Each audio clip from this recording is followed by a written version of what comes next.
Hello, everybody. Welcome back. This, I promise, is my last 2023 related video.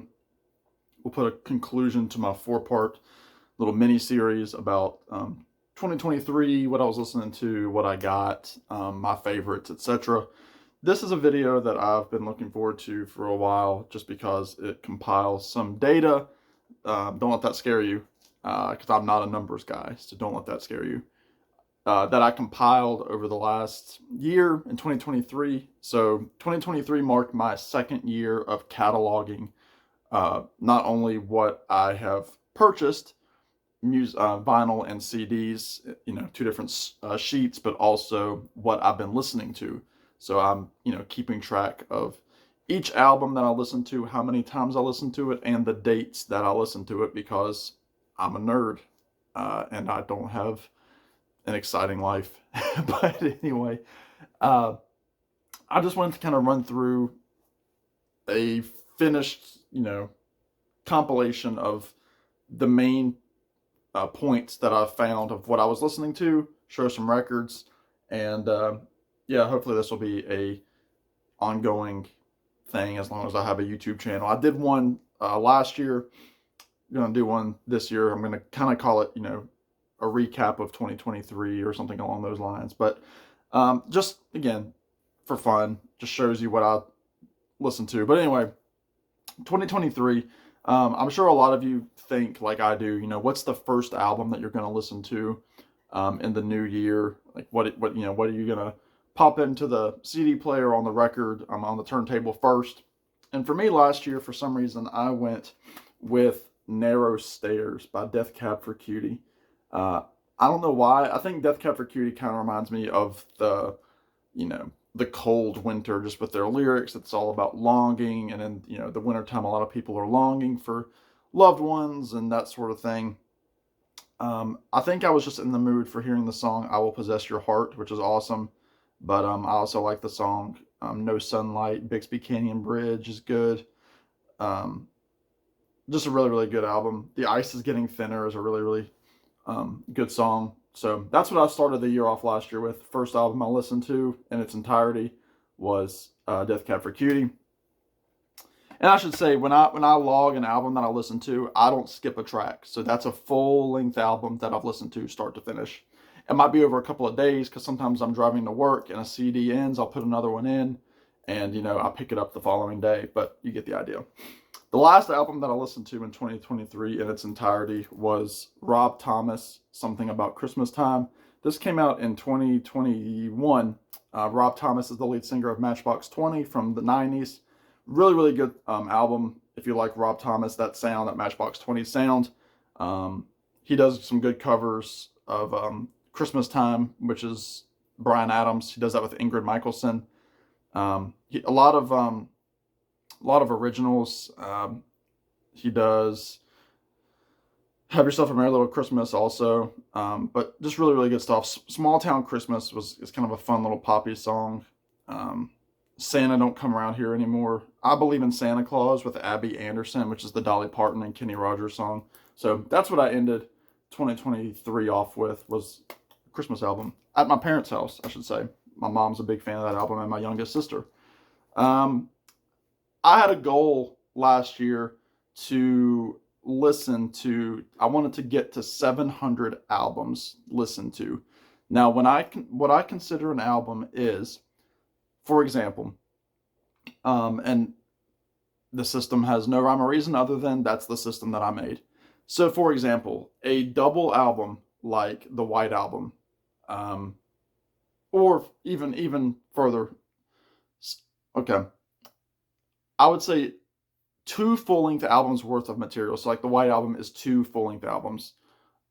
Whereas like an album like Blonde on Blonde by Bob Dylan was technically a double album when it came out, but it's not 2 albums worth of material necessarily. Like, it's not 90 minutes, whatever. Anyway, what I'm saying is, if there are multiple discs, for the most part, I'm only going to count it as an album. So the White Album, even though it's 2 CDs, is 1 album. So when I listen to the White Album by the Beatles, all the way through, that's listening to both discs, but it's still one album. However, if the White Album, for example, has, if I'm listening to the bonus tracks that came out in 2018, like the Escher demos or the alternate takes, each of those discs from that point are individual albums. So, if I listen to the Super Deluxe White Album set, which is what, 6 CDs or something like that, I would only count it as 4 because the White Album as an album is one record. I hope that makes sense. So essentially, if there are bonus tracks on subsequent discs, those discs count as albums. Have at me in the comments with that, if that makes sense. So with that being said, I went to listen to 700 albums last year, 2023. I was able to get to 704 individual albums listened to. And I really slowed down at Christmas time because I really wanted to enjoy my Christmas albums. So I listened to all my Christmas albums that I have, and then I started listening to those on repeat. So, the numbers kind of slow down instead of continuing to push on to try to get to 710, 715, whatever. So 704 individual albums. Now, that is 704 individual albums. That's not 704 listens of everything that I've listened to. Because a lot of those albums I listened to multiple times. So definitely, about 1,000 albums worth of material that I listened to last year, but 704 unique discs of music. I was proud of myself for getting to 700. I thought I was going to be close, but I got it. I probably could have gotten to 710, 715, but Christmas really slowed me down. And then I was sick at some point during the year. Didn't want to listen to music. So anyway, let's see. Top artists of the year. When I went through, I counted 1, 2, 3, 4, 5, 6, 7, 8, 9, 10.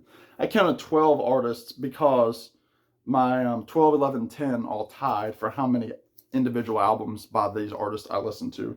So I'm going to do with the 12, 11, 10. These were all tied. I listened to 10 unique albums by each of these artists. So tied for last place, Old Crow Medicine Show. Again, string band out of Virginia, bluegrass, country, some country rock. Listened to 10 Old Crow albums. And again, listened to a lot of those albums multiple times. But 10 unique records by Old Crow Medicine Show. This is their newest one, Jubilee, which I mentioned in my favorites of 2024. 2023, so go check that video out. Also tied at the bottom, so this is essentially 12, 11, 10. The Beach Boys. I also listened to 10 unique Beach Boys albums. A big part of that was the remastering of the Beach Boys All Summer Long CD set. The Sounds of Summer, this set right here. So that got me into a Beach Boys mood. This is their album, Love You. I purchased this in 2022 down in North Carolina, I believe, with my buddy Tommy. So Beach Boys. And also at the bottom, which was surprising, I didn't even listen to their full catalog this year, which I was really surprised with, the Beatles. They didn't make it into the top for me. I usually go through the Beatles catalog every year, like where I listen to Please Please Me through Let It Be and then listen to the Past Masters set. I didn't do that this year for some reason. It wasn't a Beatle year for me, even though the Beatles had, Now and Then come out the single, but Beatles, again, with 10 records. So here we go. With 11 records, I listened to Nick Lowe in some form or another, whether it was Nick Lowe or Nick Lowe in his cowboy outfit, because I got to see Nick Lowe in December or late November for the first time. So that was cool. And I've gotten a bunch of Nick Lowe reissues. This is Wireless World, the Record Store Day reissue that has bits of his solo album from the UK and the US, the full track listing. Right after that, Pink Floyd. Yeah, surprising. It really surprised me. 13 Pink Floyd albums. I listened to their full discography this year for the first time, thanks to Jeff Witcher, who did a deep dive series on Pink Floyd. This is the only Pink Floyd album I have on vinyl. This is A Saucer Full of Secrets. So, yeah, I investigated Pink Floyd very, very deeply this year. Speaking of the Beatles.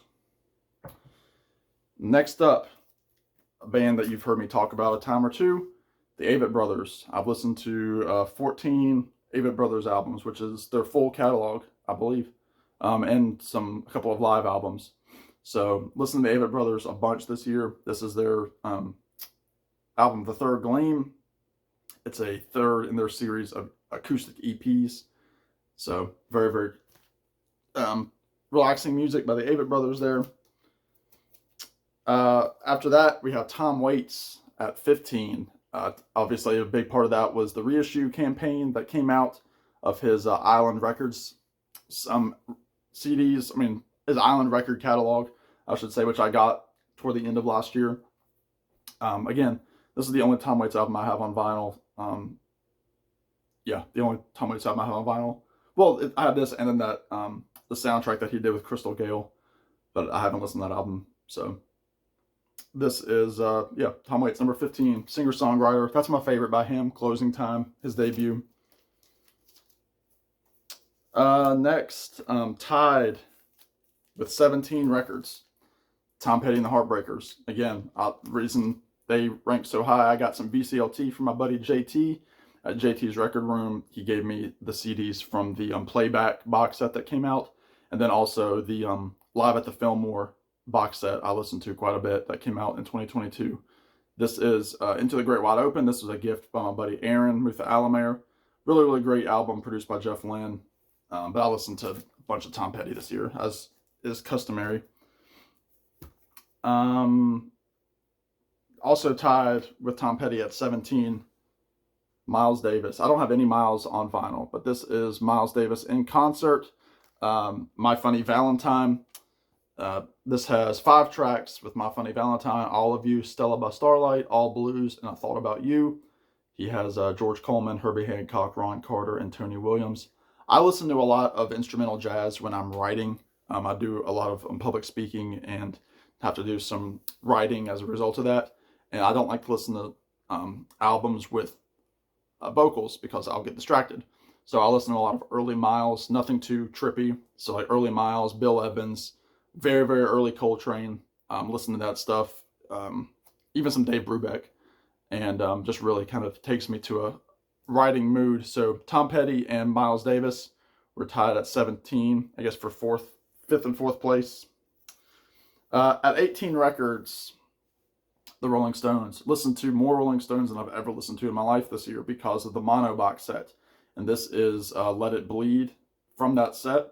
One of their bigger albums, the last with Brian Jones, if I'm not mistaken, founding member.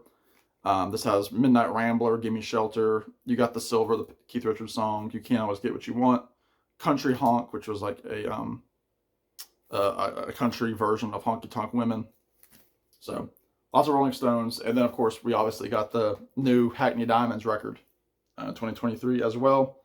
So 18 Rolling Stones. And I guess also tied for that second place with 18 records, Van Morrison, one of my favorite artists, as you know.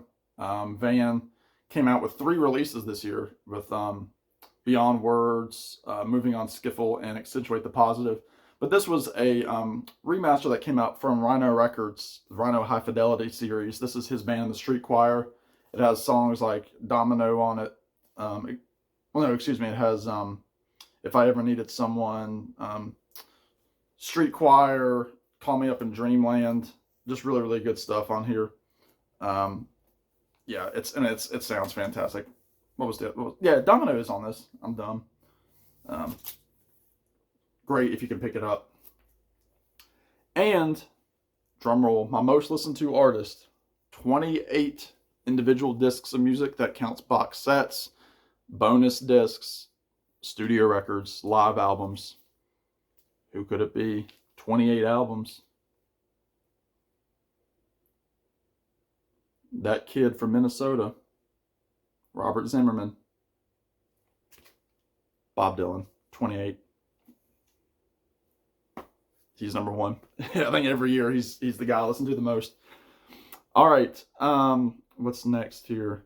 Okay, last little piece, and I promise to disappear on this video. These are my most listened to albums, my top 5 most listened to albums, and 5, 4, and 3 are tied. So no particular order. Here's Rattled Humming Heart by the Midnight Callers, power pop band out of New York. It's the brand new album. It's fantastic. Thank you, Matthew Street, for getting me this. If you like Cheap Trick, T-Rex, Big Star, some Beatles, this is the album for you. It moves fast. It's rocking. It's garagey. It's tight harmonies. It's awesome. Rattled Humming Heart. Also tied, there's going to be this album called Southeastern by Jason Isbell.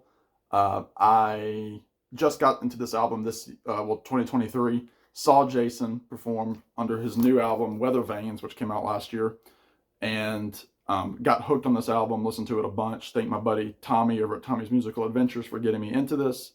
Really, really great songwriter album. Some pretty heavy stuff on here about addiction, illness, things like that.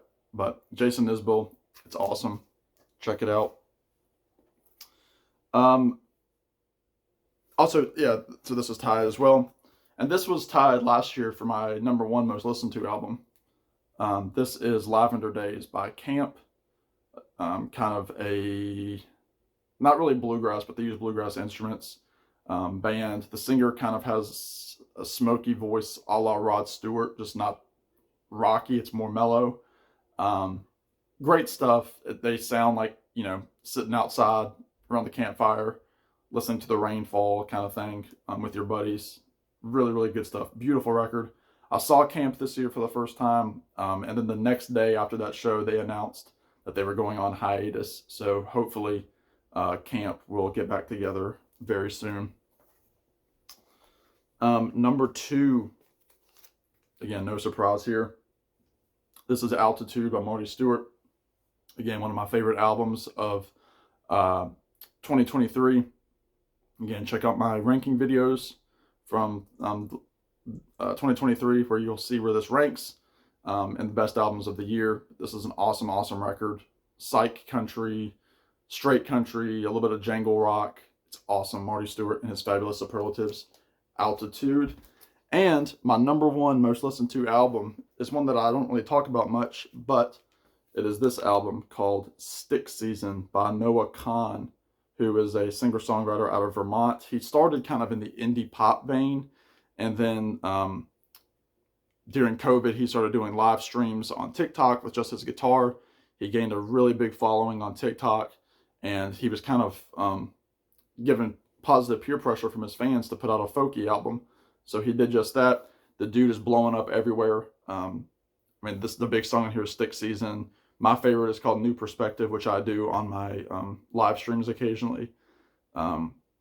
He talks a lot about his anxiety and his depression that he deals with.